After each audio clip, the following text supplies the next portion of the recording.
একদিন এক জায়গায় লোকেরা ভয়ে কাঁপছিল।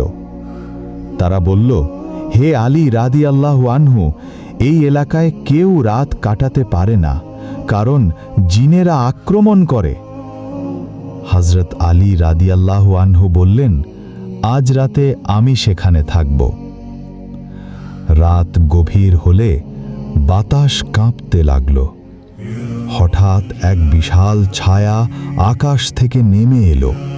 আগুনের মতো চোখ, ভয়ঙ্কর কণ্ঠে বলল, তুমি কে যে আমাদের এলাকায় এসেছ?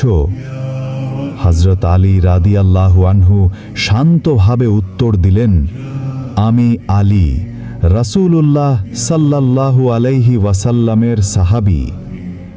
তারপর শুরু হলো ভয়ঙ্কর যুদ্ধ।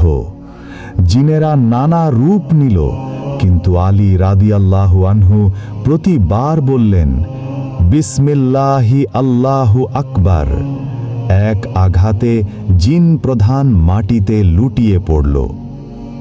ভোর হলে লোকেরা দেখল আলী রাদিয়াল্লাহু আনহু নামাজে ব্যস্ত, চারপাশে শান্তি।